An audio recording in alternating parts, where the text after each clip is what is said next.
Magandang buhay mga bata! Tara, samahan ninyo akong matuto kasama si Teacher Aika, your online teacher. Please don't forget to subscribe, like, share, and hit the notification bell for more videos. Thank you! Revised K-12 Curriculum, Araling Panlipunan, Grade 5, Quarter 4, Lesson 4. Ang ating aralin ngayong araw ay tungkol sa mga pangyayari sa bansa na nagpausbong ng nasyonalismong Pilipino. Unang bahagi. Muli, ako si Teacher Aika, ang inyong online teacher. Simulan na natin. Mga kasanayan at layunin. 1. Naipaliliwanag ang kilusan para sa sekularisasyon at Pilipinisasyon ng mga parokya. 2. Naipaliliwanag ang kahulugan ng sekularisasyon. 3. Napahahalagahan ang mga karanasan ng mga taong kabilang sa panggitnang uri. 4. Nakabubuo ng isang spoken word poetry hingil sa panloob na karanasan tungkol sa nasyonalismong Pilipino. Unang araw. Munting balik-aral. Panuto, isulat ang titik ng wastong sagot sa sagutang papel. 1. Ano ang pangunahing layunin ng kalakalang galyon? Sagot: D. Makipagkalakalan sa mga bansa sa Europa. 2. Saan matatagpuan ang ruta ng kalakalang galyon? Sagot: A. Pacific Ocean. 3. Ano ang pangunahing produkto na ipinadala mula sa Amerika patungong Espanya gamit ang kalakalang galyon? Sagot: B. Silver. 4. Kailan naganap ang pagtatapos ng kalakalang galyon? Sagot: C. 1815. 5. Ano ang pangunahing epekto ng pagtatapos ng kalakalang galyon sa kalakalan? Sagot: A. Pag-unlad ng lokal na industriya. Gawain 1, Subukin Nation. Susing salita ng aralin.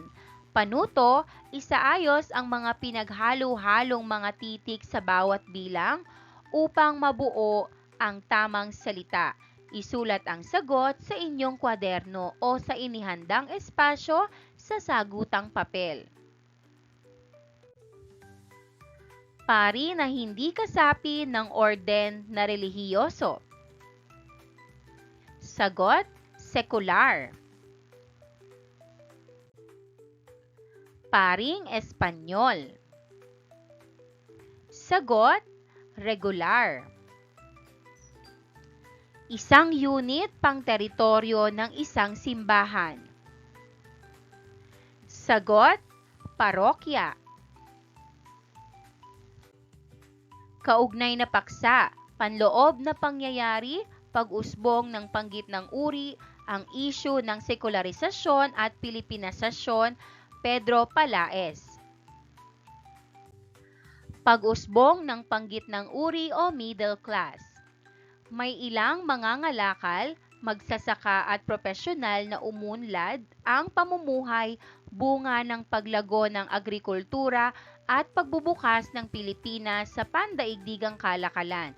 Sila ang mga bumuo ng panggitnang uri sa lipunan sa Pilipinas.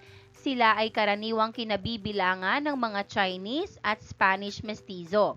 Dahil dito ay may kakayahan silang papag-aralin ang kanilang mga anak sa Maynila o sa Europa, partikular sa Espanya.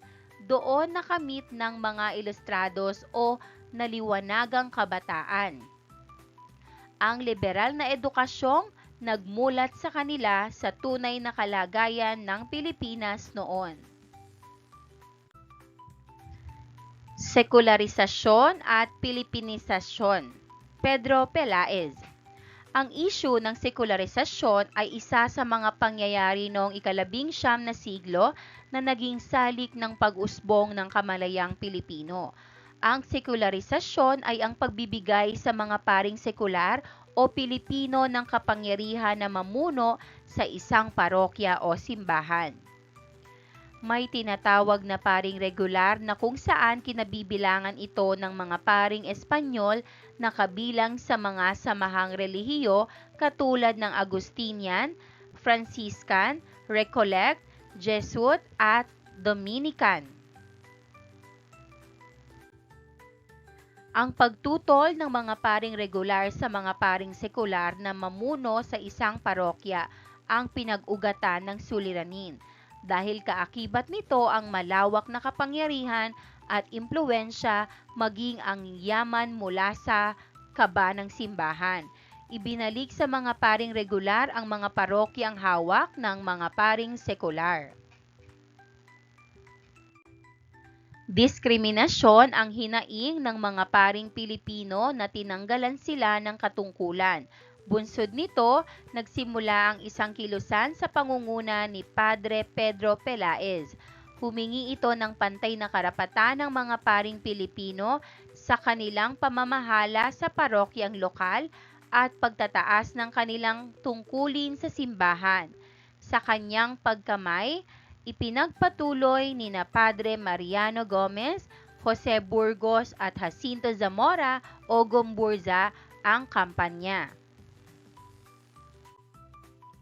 Ikalawang araw.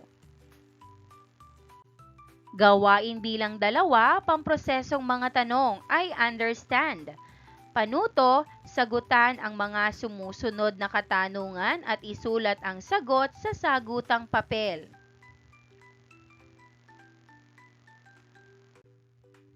1.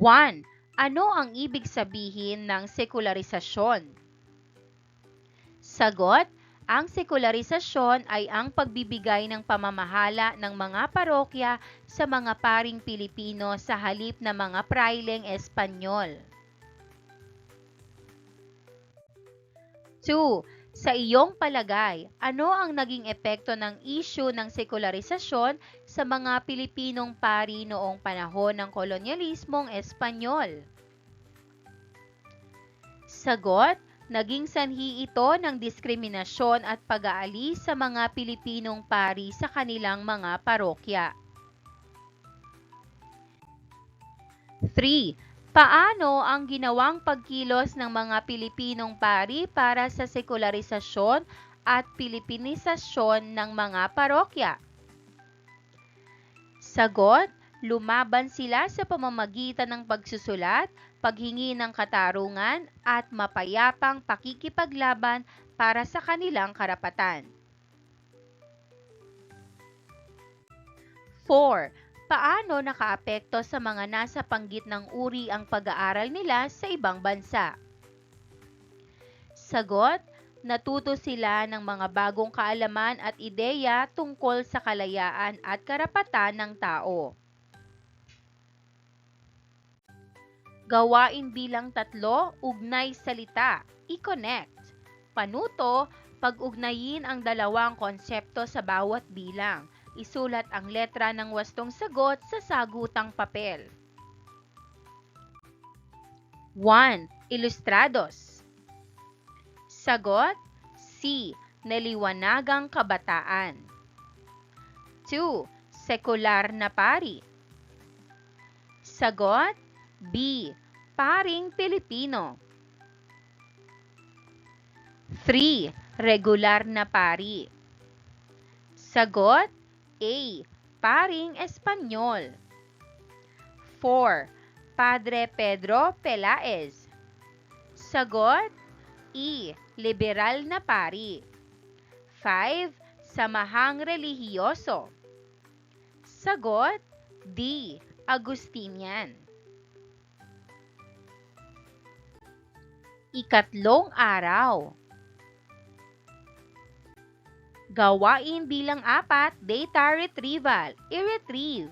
Panuto, punan ang talaan ng mga hinihinging impormasyon. Isulat ang kasagutan sa sagutang papel. Unang column, panloob na pangyayari. Pangalawang column, bunga. Pangatlo, paghahambing sa kasalukuyan. Una, panggit ng uri. Pag-usbong ng panggit ng uri dahil sa edukasyon at kalakalan noong panahon ng Espanyol.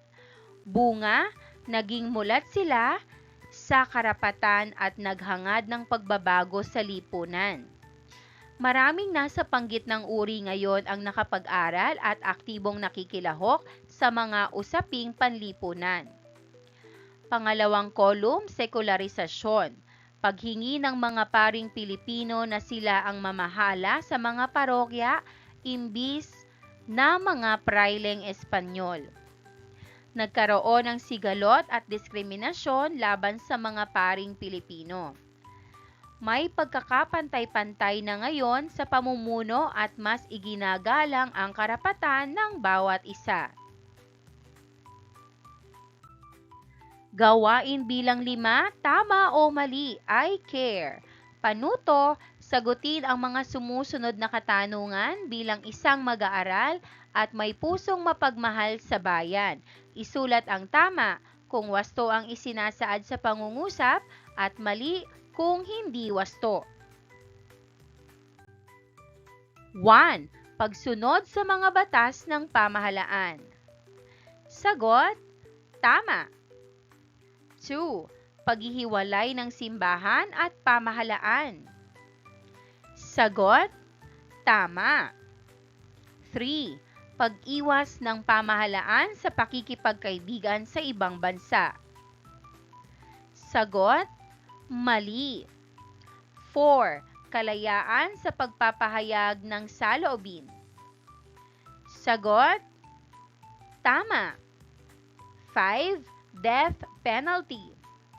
Sagot, mali.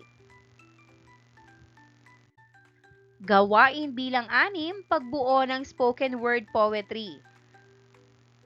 Panuto, hahatiin sa 3 pangkat ang klase at magsasagawa ng isang spoken word poetry tungkol sa kamalayang nasyonalismong Pilipino sa loob ng bansa. Gawing gabay ang rubrics sa ibaba.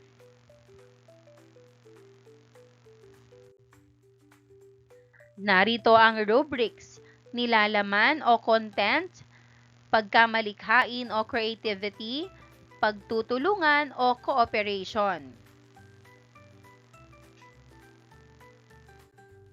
Ika-4 na araw. Pabaong pagkatuto, panggit ng uri. May ilang mga ngalakal, magsasaka at profesional na umunlad ang pamumuhay, bunga ng paglago ng agrikultura at pagbubukas ng Pilipinas sa pandaigdigang kalakalan. Sila ang mga bumuo ng panggit ng uri sa lipunan sa Pilipinas. Sila ay karaniwang kinabibilangan ng mga Chinese at Spanish mestizo. Dahil dito ay may kakayahan silang papag-aralin ang kanilang mga anak sa Maynila o sa Europa, partikular sa Espanya. Doon nakamit ng mga ilustrados ang naliwanagang kabataan, ang liberal na edukasyong nagmulat sa kanila sa tunay na kalagayan ng Pilipinas noon. Sekularisasyon. Ang isyu ng sekularisasyon ay isa sa mga pangyayari noong ika-19 na siglo na naging salik ng pag-usbong ng kamalayang Pilipino. Ang sekularisasyon ay ang pagbibigay sa mga paring sekular o Pilipino ng kapangyarihan na mamuno sa isang parokya o simbahan. May tinatawag na ring paring regular na kung saan kinabibilangan ito ng mga paring Espanyol na kabilang sa mga samahang relihiyo katulad ng Agustinian, Franciscan, Recollect, Jesuit at Dominican. Ang pagtutol ng mga paring regular sa mga paring sekular na mamuno sa isang parokya ang pinag-ugatan ng suliranin. Dahil kaakibat nito ang malawak na kapangyarihan at impluwensya maging ang yaman mula sa kaba ng simbahan. Ibinalik sa mga paring regular ang mga parokyang hawak ng mga paring sekular. Diskriminasyon ang hinaing ng mga paring Pilipino na tinanggihan sila ng katungkulan. Bunsod nito, nagsimula ang isang kilusan sa pangunguna ni Padre Pedro Pelaez at humingi ito ng pantay na karapatan ng mga paring Pilipino sa kanilang pamamahala sa parokyang lokal at pagtataas ng kanilang tungkulin sa simbahan. Sa kanyang pagkamay, ipinagpatuloy ni na Padre Mariano Gomez, Jose Burgos at Jacinto Zamora o Gomburza ang kampanya. Pagninilay sa pagkatuto, gawain bilang 7. Panuto, magsagawa ng pagninilay hinggil sa aralin na natutunan. Kokopyahin sa kwaderno ang talahanayan. Lagyan ng check kung ang mga nakalahad na kasanayan ay nalinang. Sasagutin din ang mga inihandang tanong. Unang kolum, mga kasanayan. Pangalawang kolum, hindi sapat ang kasanayan ko. Pangatlong kolum, sapat ang kasanayan ko. Pang-apat na kolum, lubos ang kasanayan ko. Una, naipaliliwanag ang kilusan para sa sekularisasyon at Pilipinisasyon ng mga parokya. Pangalawa, naibibigay ang kahulugan ng konsepto na sekularisasyon. Pangatlo, napahahalagahan ang mga karanasan ng mga kabilang sa panggitnang uri. At pang-apat, nakabubuo ng isang spoken word poetry hinggil sa panloob na karanasan na nasyonalismong Pilipino.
Maraming salamat sa panonood!